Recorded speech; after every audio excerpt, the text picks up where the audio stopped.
3.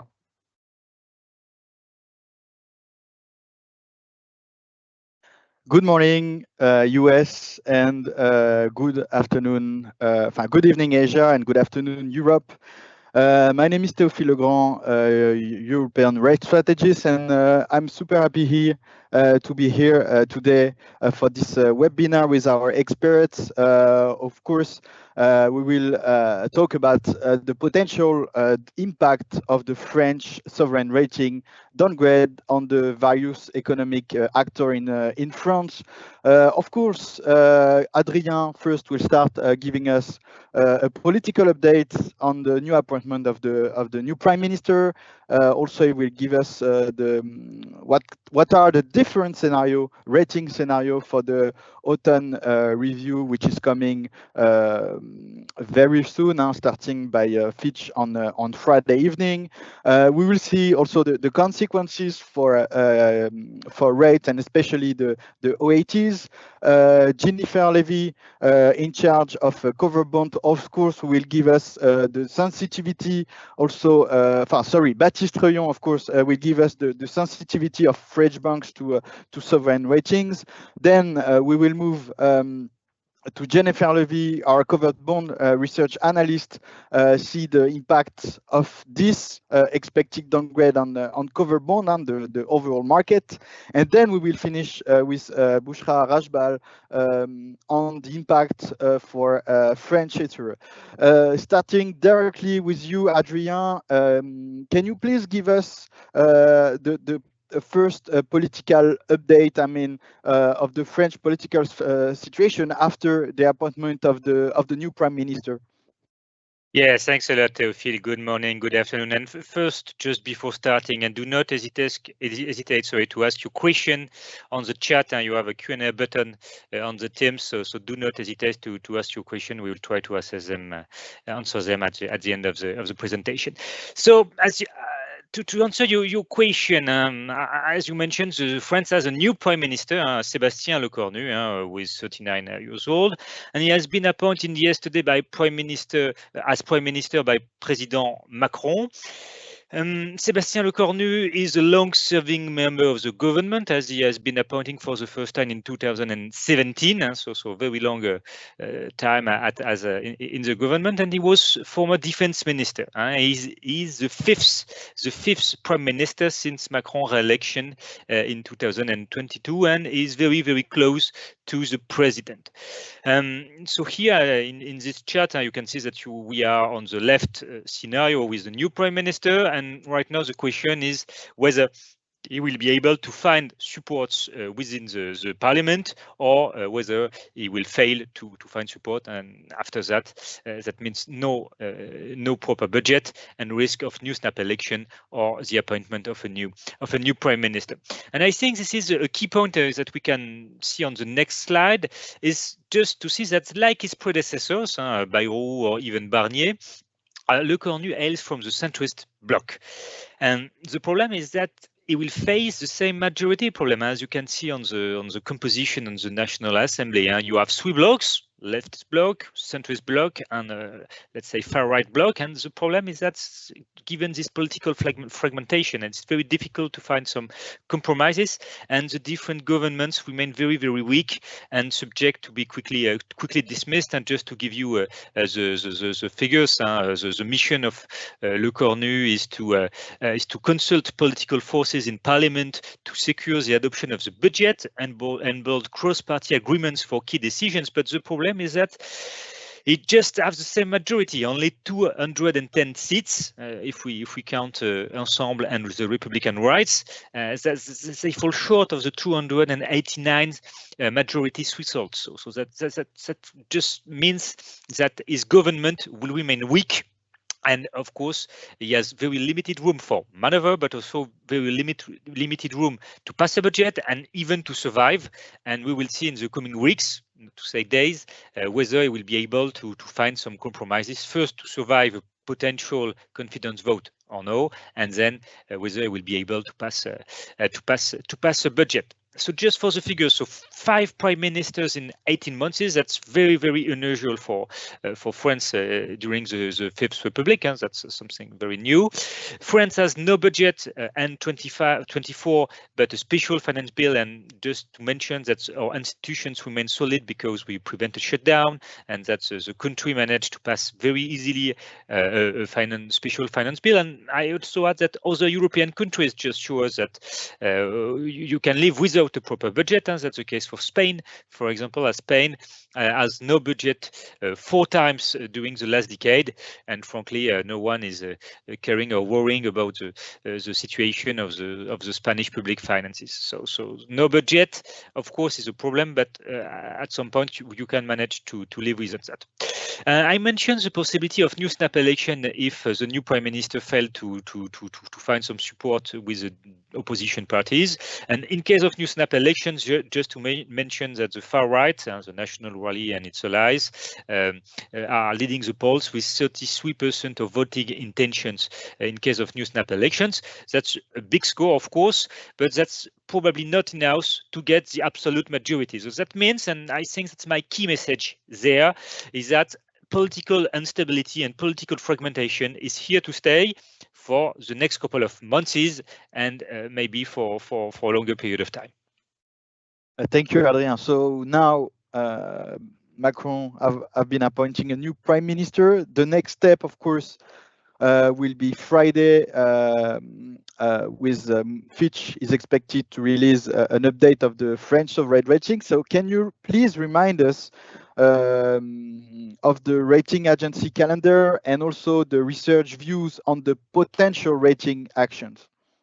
Yes, thanks. Let's start with the calendar, and definitely that's a very busy calendar for the next couple of weeks. First, as you mentioned, with Fitch on Friday, France is a AA- with a negative outlook. So of course, that's big risk for the countries. Then DBRS, then Scope by end of September, and after we'll have Moody's end of October, and S&P by the end of November. Just to mention that France is on average AA- with negative outlook, so it's a bit different with the Scope with stable outlook or Moody's with stable outlook, but definitely the French rating is at risk given the negative outlook for several agencies, starting with Fitch, DBRS, and S&P.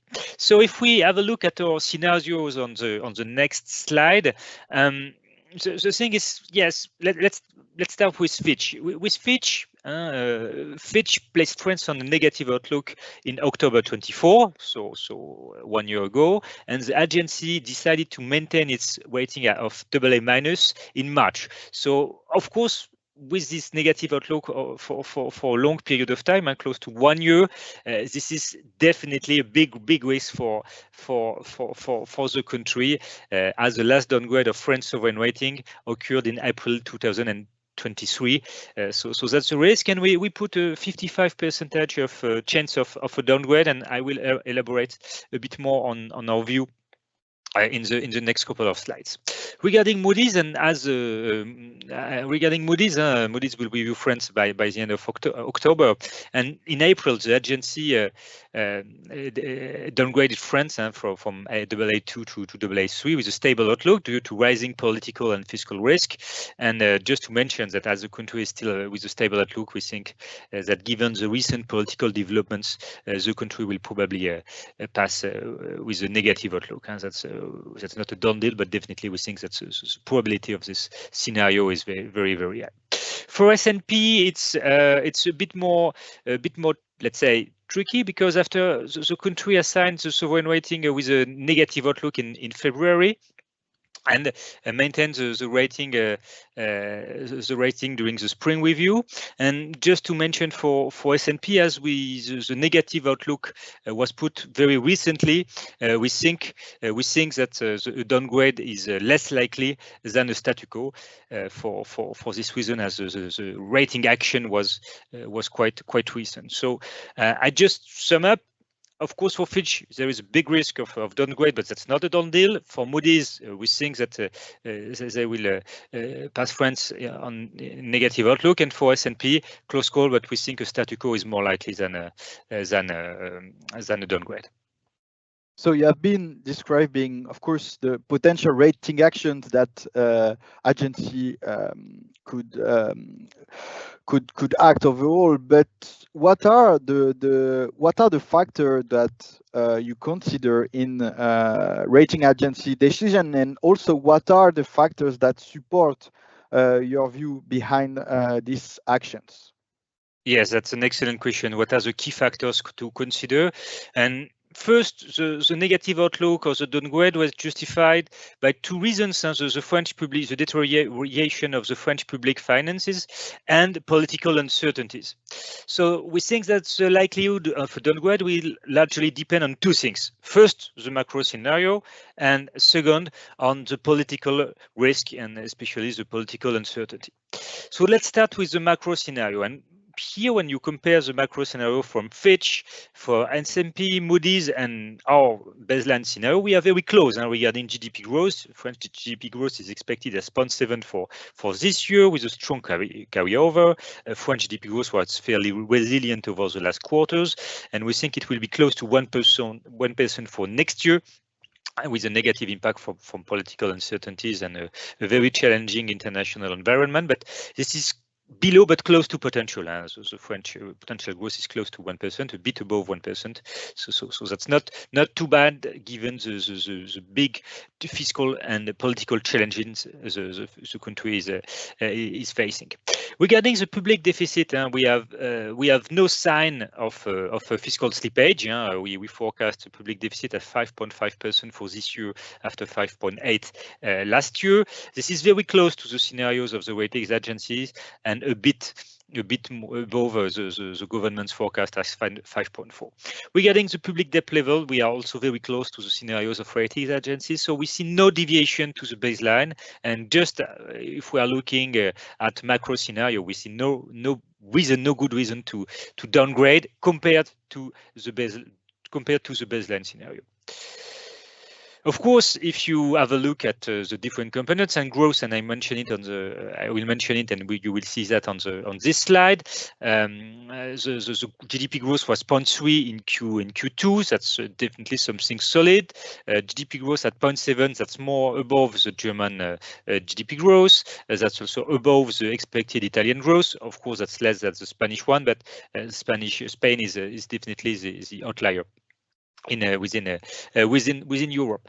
One thing to mention is that the composition of the French GDP growth remains weak, with a lot of stocks. The contribution of inventories is very high, and of course this is a risk as we have some disappointing private consumption to have low VAT receipts, for example. If we turn to next slide, to the situation of public financing, and I think it's a key thing to watch, we can see that first, France has the highest public deficit within the European Union, bearing Romania, and of course that's problematic. And the second thing is that you can see a big gap between the current deficit for this year, for the last two years, including this one, and the theoretical deficit stabilizing debt to GDP ratio, with the deficit expected at 5.5% this year, and a deficit stabilizing debt at 2.8%. Of course, you have a lot of efforts to do to reduce your deficit and to stabilize the public debt. We are not the same country with the situation, as that's also the case for Belgium, but Belgium has the same ratings risks than France, and with the UK. But I think it's super interesting, as these two countries, Belgium and UK, have very similar problems and very similar rating risk than France. Of course, this is a picture for this year, but if you are looking on the longer term perspective on the next slide, you can see that there is also, let's say, a slippage of big difference between the public debt, the French public debt and the German public debt since the sovereign debt crisis, with right now both public debt and French and German one was very close in 2008, and right now the French public debt is twice as high as the German one, and closer to the Italian public debt. So of course that's also a problem from a rating agency's perspective. And when you are looking at debt interest payments, you can see that it's rising, and it was very close to the German one, but they are growing, and they are growing closer to the level seen by Spain and Italy. So of course that's also a key factor or a key parameter that ratings agencies are taking into account. On the next slide, you can also see one very interesting work from my colleague Alain Duré and Bastien Ayer on the debt sustainability analysis. So please read this report if you're interested in this topic. And whatever the next governments will do, the French public debt will be on an upside trend. That's a key message on my side. Upside trend until at least 2030. So we see a peak, a public debt peak in 2030. But this peak means that France has to consolidate. France has to cut its public deficit to a large extent to go back to 2.8% to stabilize the debt. So there is a big challenge, a fiscal challenge over the next couple of years, and of course that's also a risk for ratings agency. We have one positive scenario in case of positive potential growth shock, but of course that's not the baseline, and we have to consider more the other scenarios such as the baseline and the different probability around the baseline. Okay, so when you have a public debt on an upside trend and that you are rating agencies, you are looking at two factors. That's what you can see on the next slide. That's the level of public expenses and of public spending and the level of compulsory levy.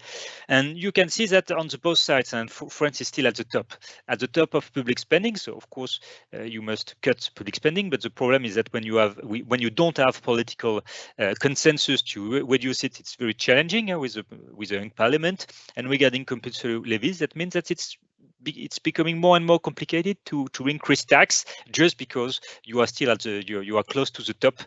So of course you have still some room, but the room is becoming thinner.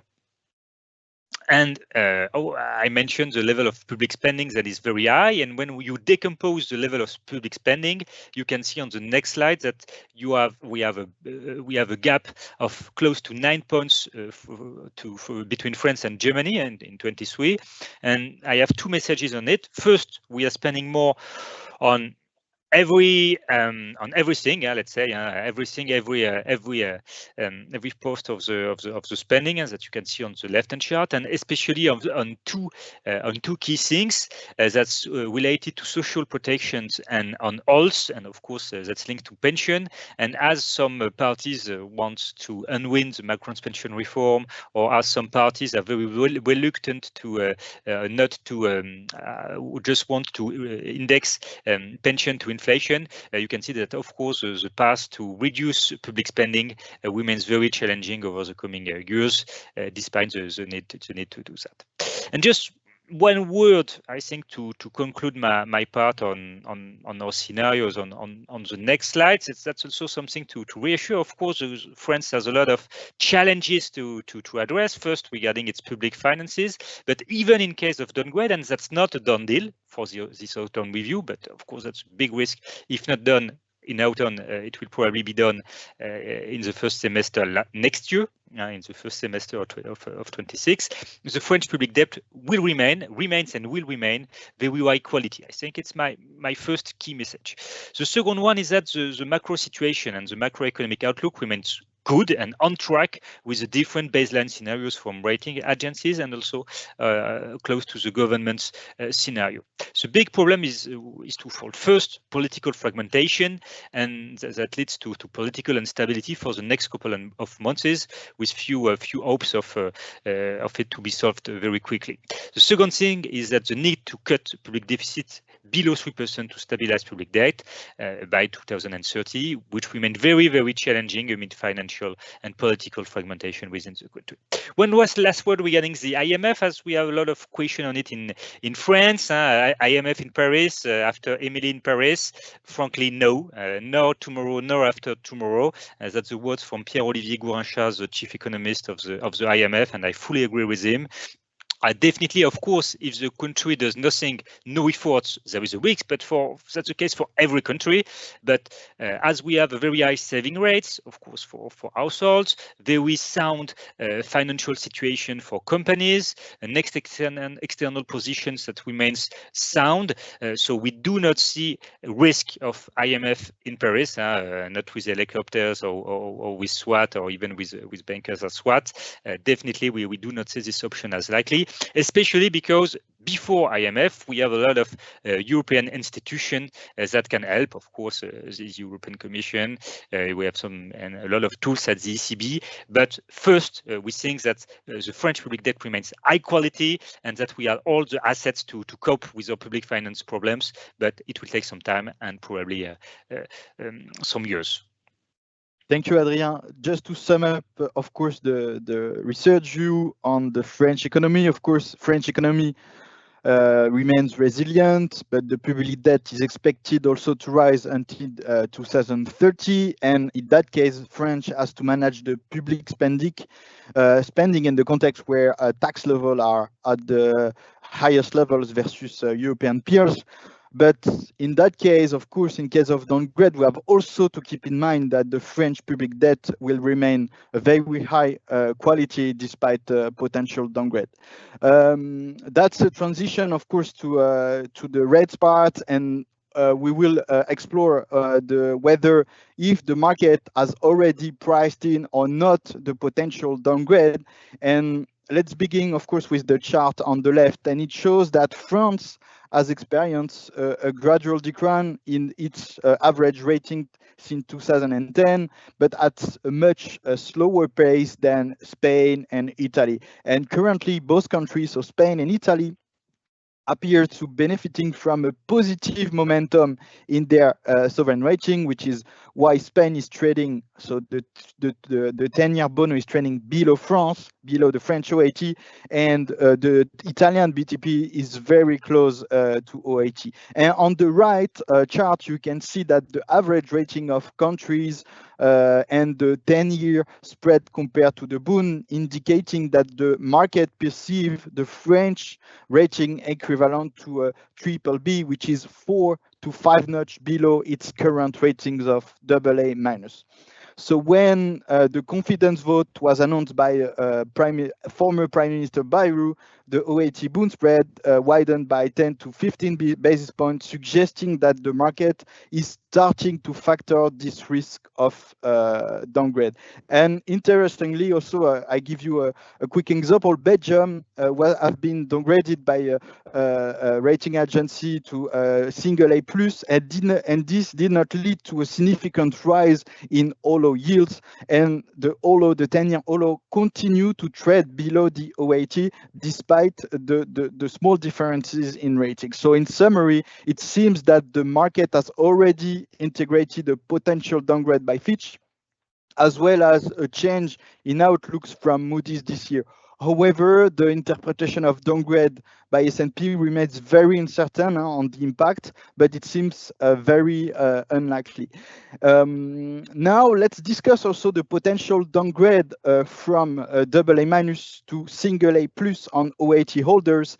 And of course, the structure of the French debt is quite interesting because more than 50%, so 65%, is held by non-resident investors, so which is a percentage comparable to Germany, but much higher than of the US, Italy, Spain, on Japan. And if we analyze also the different categories of investors, a downgrade in France rating is unlikely to change the regulatory treatment of OIT for all Eurozone bank or insurers, so which would benefit from a zero risk-weighted assets. So with the RWA is, to give you a small a definition, is the estimate of the risk that determines the minimal capital banks that must hold to cover unexpected loss. But for foreign banks, this RW could increase by 0 to 20% in case of downgrade, but nonetheless the share of OAT holdings by non-European investors is very, very low.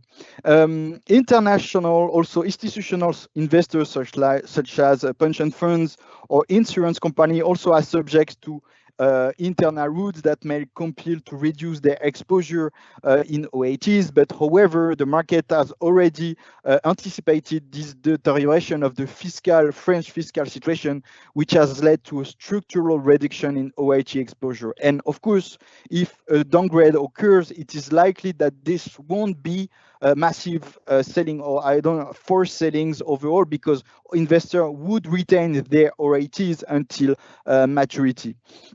So the market, of course, are already used this deterioration of the fiscal situations to reduce the structural exposure to OATs. And this change could be particularly a bit more relevant if the average rating from 3 agencies, so Fitch, Moody's, and S&P, will deteriorate this year, but which would not happen only if Fitch acts. And to finish also on the next slide, where we see the behavior of foreign investors, of course, an increase in risk aversion in OIT could reduce the share of non-resident investor or require a higher risk premium, so higher yield. But historical observation shows that foreign investors, and particularly Japanese investors, are generally more risk averse into the political risk. And since June 2024, Japanese investors have reduced their exposure to the French debt about 25 billion euro, although they are still holding around 130 billion euro. And despite the political risk, of course, the attractiveness of the French debt for Japanese investors could increase due to the current spread level. As I remember, now France is trading close to the BTP with 4 to 5 notches of difference, so which is quite huge. And I shown on the left chart, after the downgrades in Spain and Italy in 2011-12, the share of non-resident investor declined, but this country managed to rebound. Especially if you look at the recent BTP momentum, the share of foreign investors have been increasing quite significantly. And take into account also the domestic Italian investor. Just to give you an example, a French OAT is becoming quite attractive because the BTP is now trading very close to OAT, and enhancing that their relative value, which is likely to show some attractiveness from Italian accounts that may start to see some pickup. So to conclude, of course, France may see a decrease in non-resident investors in case of several downgrades replaced by some domestic investors, but keep in mind that also France has a very high saving rates, and these savings could also be mobilized for further support to the French debts. Now, take into account the rates part. I leave also the floor to Baptiste Truillon on the impact of the sensitivity of French bank to the French sovereign ratings. And Bastien, just starting with you with the first questions, what are your expectations for a French bank rating? What are your expectations for French bank ratings? Should Fitch downgrade the sovereign ratings by a notch? Thank you, Phil. Hello, everyone. So to begin with, I wish to highlight that all the rating impacts that I'm going to mention today on French banks are purely technical and linked to methodologies used by rating agencies, all other things being equal. So we're not mentioning changes of fundamentals or of ratios. So to go back to Fitch, we do not expect a wave of downgrades of French banks by the agency. Most French banks should be able to withstand a one-notch downgrade of France, as they all display, in Fitch's view, fundamentals that offer enough headroom in this downgrade scenario. So most banks' ratings should remain unchanged. However, LBP, la Banque Postale, is at risk of a one-notch downgrade, as is already shown by a negative outlook on their ratings. And it's because Fitch sees a more limited fundamental headroom at the current rating level. So all other things being equal, LBP should be downgraded in case of a French sovereign downgrade.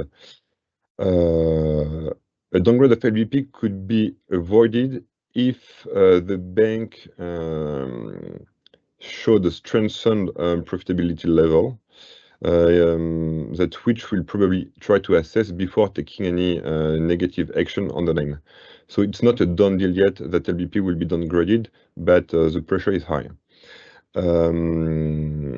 So if most French bank ratings should remain unchanged, the rating headroom for all those French banks will be weakened, as the minimum ratios that are required to maintain the rating at current levels would increase.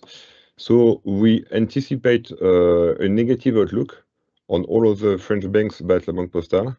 And this is important to keep in mind, however, that this is not going to be automatic. It could be on a case-by-case basis. It could be gradual. We might be a little bit forward-looking here, but we believe anyway that it reflects a broad negative trend on French bank ratings. So the conclusion, not a massive impact on Fitch, but La Banque Postale is at risk. And thank you, Baptiste. And what about a pure market perspective? What we expect from French banks' spreads overall? Yes. So on the next slide, yes, thank you. I'm showing that we are witnessing currently two simultaneous trends on French bank spreads. On the longer run, we've been seeing for the last 18-24 months what I would call a structural and gradual re-rating / repricing of French bank spreads versus other European banks' spreads. It is what I show with the red arrow. With an additional layer of short-term enhanced volatility that is usually followed by at least a partial retracement anytime there is some new unexpected negative news flow on the sovereign. So it is what I show with the red bubbles. To give some more details on those two trends, as we are currently in a very compressed and compressing spread environment, the repricing of French banks' spreads doesn't translate into a large widening, but rather into a deterioration of the spread multiples against other European banks. So the purple line here shows like the multiples of French banks non-preferred seniors against Spanish non-preferred seniors, and the yellow one French banks against Italian banks. So we see here clearly the deterioration of multiples. About spikes of volatility, June 24 is a perfect exercise, and we witnessed at the time that French bank spreads were highly correlated to the OAT Bund spread in terms of enhanced volatility, with a 0.8 correlation versus 0.6 correlation for other European banks. So we expect those two trends to continue going forward and maybe deepen for the structural repricing, in particular in the case of sovereign rating downgrades. Additionally, on the next slide, we are also witnessing that the French risk is going to weigh on financial credit indices, not only on single names, as French issuers represent a large part of those indices, the financial indices, and France is by far the larger leading nationality in those indices. French names are much less overweight in non-financial indices. And what can we anticipate from S&P and Moody's also regarding the French banks, regarding the bank's rating? Yeah, so it's not straightforward. Again, you know, it really depends on methodological approaches by each rating agency. We do not expect any negative action on French banks by Standard & Poor's. But as the agency is using the French sovereign as a cap for the banks in case of one-off downgrade, four banks would be four banks would be aligned with the sovereign rating, so that would put pressure on them going forward in case of additional pressure on the French sovereign ratings. From Moody's, it is where we expect maybe more negative rating actions, but it is also the most expected rating actions. The agency already downgraded 3 French banks back in December 24, and the new downgrade of the sovereign would very likely trigger the downgrade of the 3 other banks. So this is a technical point. It is linked to the one notch of a sovereign support uplift that Moody's still applies for sovereign LBP and BPCE, and this uplift was already removed for BNP, Crédit Agricole, and Crédit Mutuel. That's why they were downgraded almost a year ago. And important point to conclude with Moody's, only the senior preferred ratings will be impacted. All other ratings across the capital structure would remain unchanged. And are there any medium-term consequences on the French banks' fundamentals due to this sovereign volatility overall? We are still constructive and still pretty positive on French banks because they display very robust credit profiles across the board. They published very strong half-year and Q2 results. With in particular a strong dynamic of the top line, which was very positive for French banks. So in case of a lasting period of volatility due to sovereign uncertainty, we might see some pressures and volatility on banks' P&L because, for example, corporates or economic players might tend to delay some financial operations a little bit, as we saw during the tariff uncertainty. But from a balance sheet perspective, I mean, we do not see any significant pressure. Balance sheets are strong, sound, stable, and they should help French banks to withstand any short-term volatility, short-term macro uncertainty going forward. Thank you, Baptiste. Just to sum up your view, of course, one notch downgrade of France is said to be neutral on almost all French banks' ratings. Regarding a pure market perspective, spreads have proven to be sensitive to OAT's move into the last June 2024, and the iBox financial indices are also more exposed to French risk than non-financial peers. Also, if we look at the different banks' rating impact of banks' rating, may also depends from rating agencies' methodology. Now, moving to Jennifer Levy, which is our senior cover bond analyst. First question for you, Jennifer. Of course, what could be also the impact on cover bonds ratings in the event of France rating downgrade? Thank you, Théophile. Moody's, Fitch, and S&P share some similar approaches when assessing the impact of a sovereign downgrade on cover bonds, including a sovereign cap that restricts cover bond ratings based on the issuer's sovereign rating, and they also look at the issuer's credit quality. In addition, some rating agencies, such as Moody's, also analyze certain factors, such as the refinancing risk. So, regarding the sovereign cap, according to Moody's, French cover bonds are capped at 6 notches above the sovereign rating. S&P allows for a rating of up to 5 notches above the sovereign rating for French mortgage cover bond program, with hard or soft bullet features, provided they have liquidity support and another collateralization commitment. For French cover bond program with a multi-jurisdictional cover pool, such as CFF or Crédit Agricole Public Sector SCF, they can be rated up to 4 or 5 notches, depending on their sensitivity to refinancing risk. From Fitch, French mortgage cover bonds rating are capped at up to 6 notches above the sovereign rating. Fitch does not rate French cover bonds by public sector assets. Therefore, regarding the sovereign cap, we do consider that the sovereign cap will not impact the rating of French cover bonds in the event of a downgrade of France, as there is sufficiently way to maintain their current ratings. Regarding now the credit quality of the issuer, So the sovereign rating, as mentioned by Baptiste, can also influence the issuer's rating, but a change in the level of the issuer's rating could also lead to a potential downgrade of the cover bonds. However, most cover bond programs, as you can see in the slide, do have sufficient leeway to absorb a downgrade of the issuer rating. Moody's use, for example, the TPI leeway, S&P the caution against downgrade, and Fitch use the unused notches. One cover bond programs does not have sufficient leeway from S&P, but we do not anticipate a downgrade of the issuer if France rating is downgraded. So we do not expect any impact regarding this cover bond program.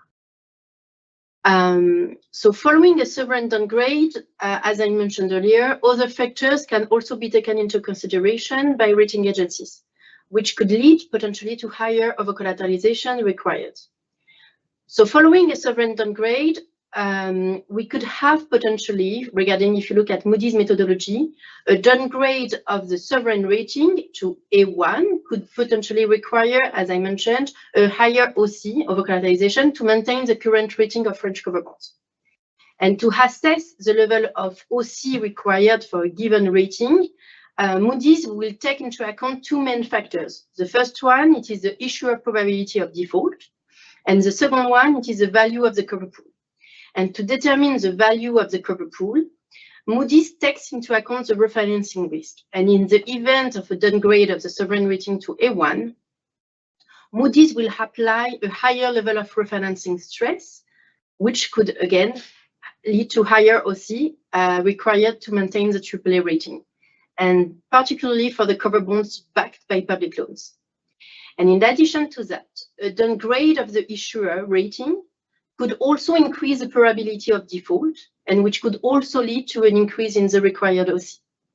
So in conclusion, what we can say is that we believe that French cover bond program should be able to maintain the cover bond ratings, even in the event of a potential downgrade of France by the three main rating agencies, as long as the OC, the over-collateralizations, remains consistent with the AAA rating.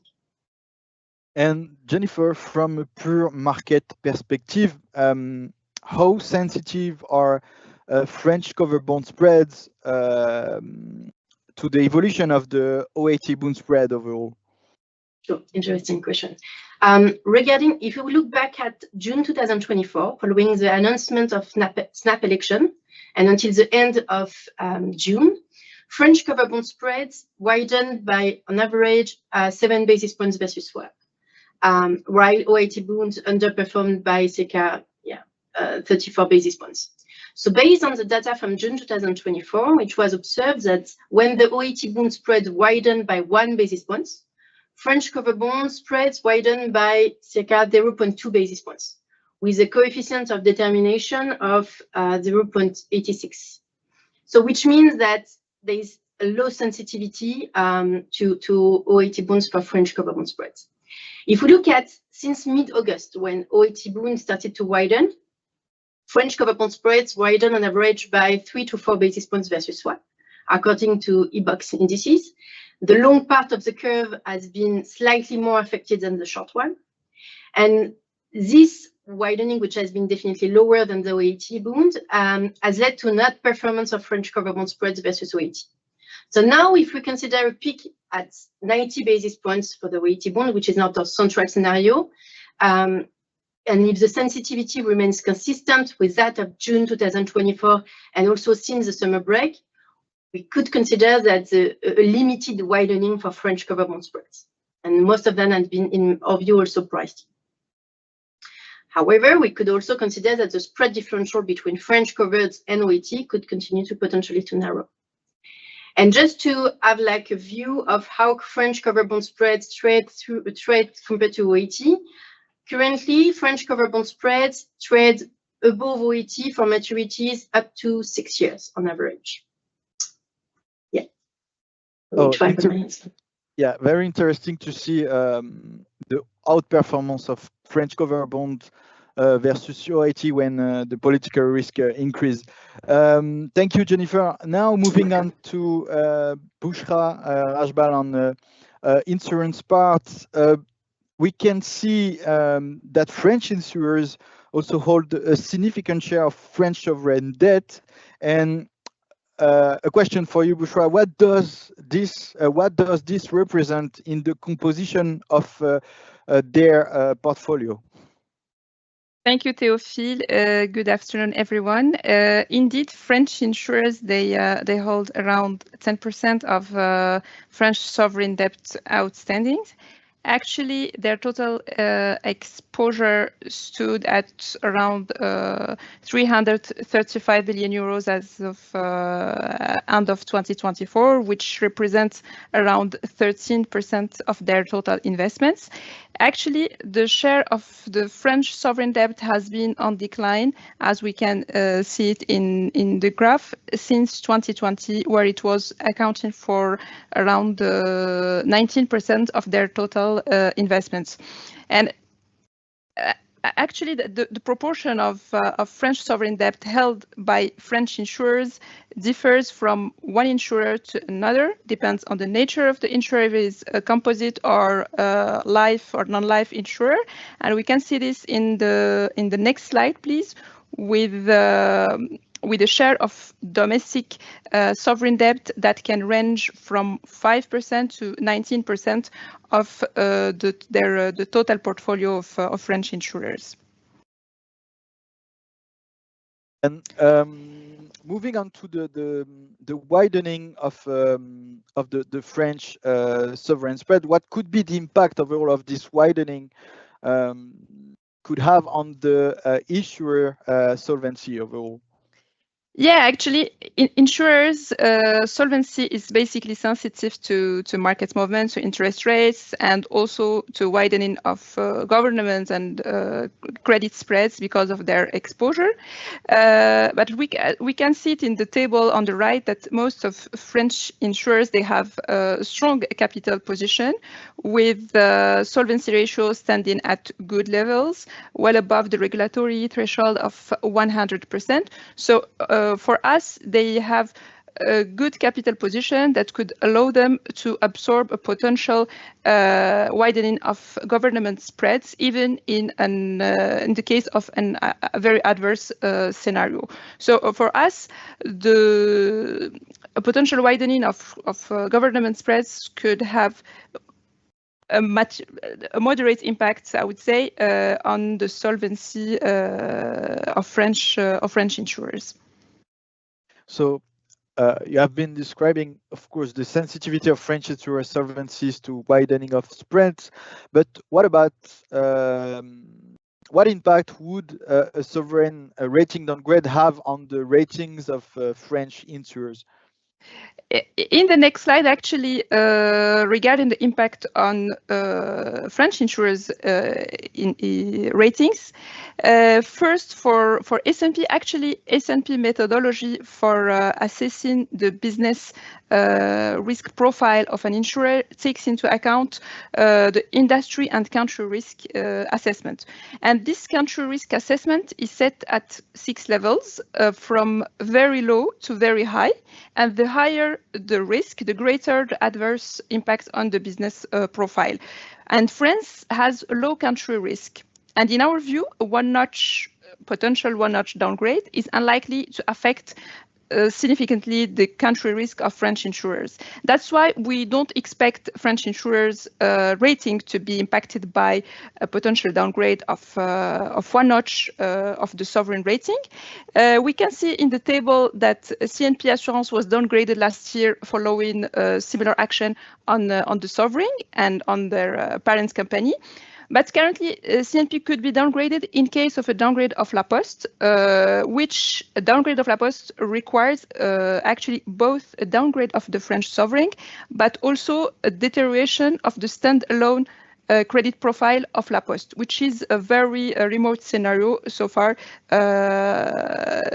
as described mentioned by S&P. And regarding Moody's, actually insurers rating, they are basically not capped by the sovereign rating. Insurers with geographic diversification, low direct exposure to government debt, they can have a financial strength rating higher than the sovereign rating, but no more than two notches higher. And unlike banks, Moody's doesn't provide a government support uplift for insurers. And as my colleagues said previously, that Moody's is likely to revise France's outlook to negative. So this revision is unlikely to have an impact on French insurers' rating. But if there is a material weakening of the credit quality of France, which could be materialized by a downgrade of more than one notch of the sovereign rating, this could lead to negative rating actions on some French insurers. And last but not least, on the last slide, regarding Fitch, actually Fitch doesn't apply a mechanical sovereign rating cap on insurers' rating, but a downgrade of the sovereign rating could impact insurers' operating environment range, which is part of the assessment of the insurer's rating. And actually, Fitch operating environment scores are established over 6 notches. For France, it's a good score set from AA+ to A-, and this operating environment range could be affected by the sovereign rating, but does not necessarily move alongside with it. So, in our view, most of French insurers, the insurers rated by Fitch, they have sufficient rating flexibility to absorb a potential change in the operating environment and maintain their rating unaffected. And for CNP could be at risk of downgrade in case of a downgrade of its parent company, La Banque Postale. Thank you, Bouchra. Now moving on to the Q&A session. We have still 8 minutes, so we will give us some short answers, starting with you, Adrien. If a downgrade from various agencies doesn't happen for this year, shall we therefore expect it for next year? Of course, there's political instability will remain, plus potentially far right winning the next presidential election, plus structural reform will never happen. So give us an example, healthcare, pension fund reform could lead to a rise of the debt to GDP ratio. Yes, thanks. That's an excellent question, and I used to say that it's not a question of if, but it's much more a question of when. Of course, it's not for every agency, but for some agencies, it's clear that if we do not see a downgrade during this autumn review, that we will see a downgrade is very likely during the next spring review in the first semester of 26. Why? But because because of the reasons that we mentioned. At first, regarding that political instability and the political fragmentation that will last and that will continue over the coming weeks and months. And same, the macro scenario remains, let's say, not weak, resilient, but there are some fragility regarding public finance trajectory and especially regarding the public debt trajectories that will increase. So when you are looking at the market, and you mentioned that France has already been downgraded, and I would say that maybe when you are looking at just at public deficit level or debt level, I think that yes, it's exactly France that France will be downgraded by one notch by the end of the first semester of 26. Thank you, Adrien. Question maybe for me or Baptiste, could you precise under which rating threshold the RWA treatment of France into banks portfolio would shift from 0% to 20%? So as I said, a downgrade of France is unlikely to change the regulatory treatment of OATs for Eurozone banks overall, and the 0% RWA will be applied. The 20% can be applied for non-Eurozone bank, so meaning that the cost should be a bit higher. But as I said, the share of non-banks holding an OAT is very, very low. Another question. So thank you for this. Thank you for this very good presentation. Would you recommend buy and hold investor to purchase foreign debt at this current level of rates? If no, which level should enter the market? Well, in terms of rates level, especially, we are seeing some pressure on the long end, but some relief are starting to show first. Last week we had a very interesting syndication on BTP's market on the 30 and which was attracting some very good demand overall. So that's definitely a sign that 30-year yield overall in the EGB's market overall is quite attractive first. And second thing is that at the current level of spread, of course, at this current situation, we think that the bullish momentum on the OHA bond spread will be difficult to find, given that the uncertainty surrounding the budget is 2026 is uncertain. But if we can see more clarity on the fiscal consolidation expecting over the medium term, of course, investors, especially buy and hold, should start to purchase, especially French debt. And as I said, that now you can have also a pickup versus BTP, which is quite very attractive. Another question. So how do you expect the rating of ESF, ESM, or EU to change in case of downgrade? I will answer to this question. Writing. I will write the answer directly in this chat because the impact is quite different. So I will give you all the detail right now. If you have other questions, do not hesitate. We still have 4 minutes. Otherwise, we will end this call. Also, we have a question regarding the repo rates. So repo rate trade are already widening. Some large European money market funds cannot take the paper rated below AA-. So depends on the fund, which is obviously. So I will also come back. With to you writing the answer directly.